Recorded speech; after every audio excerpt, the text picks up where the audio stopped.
Welcome to our channel freedom Bangla 24x7। কেমন আছেন সবাই? আশা করি সবাই ভালো আছেন। বিগত হাসিনা সরকার পালিয়ে যাওয়ার পর ইন্ডিয়া সরাসরি অথবা পরোক্ষভাবে বাংলাদেশকে ধ্বংস করার নীলা খেলায় মেতে ওঠে।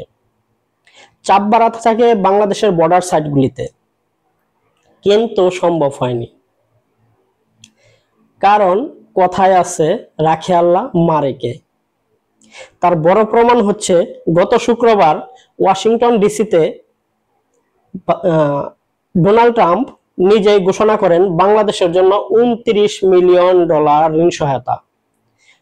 এই $29 মিলিয়ন শুধুমাত্র বাংলাদেশের রাজনীতি হাত শক্তিশালী করার জন্যই ঘোষণা করা হয়েছে। ভিডিও শেষ পর্যন্ত দেখুন এবং ডোনাল্ড ট্রাম্প কি বলেছেন শুনে আসুন। তিনি বলেন, মাত্র 2 সদস্যের একটি অপরিচিত বাংলাদেশি ফার্মে সহায়তা পেয়েছে।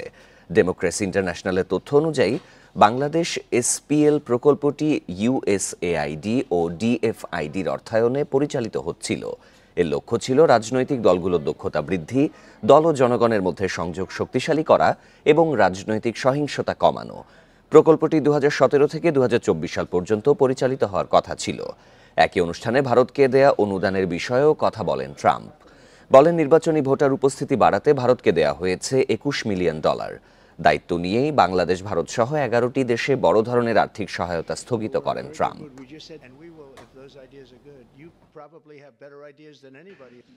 $29 million to strengthen the political landscape in Bangladesh. বাংলাদেশের রাজনৈতিক পরিমণ্ডল শক্তিশালী করতে $29 মিলিয়ন দেয়া হয়েছে এমন একটি ফার্মকে, যার নাম আগে কেউ শুনেনি। $29 মিলিয়ন চেক দেয়া হয়েছে। ওই সংস্থায় মাত্র 2 জন কাজ করেন। আমি মনে করি তারা খুশি হয়েছেন। শিগগিরই তাদের ছবি বড় কোনো বিজনেস ম্যাগাজিন ছাপবে।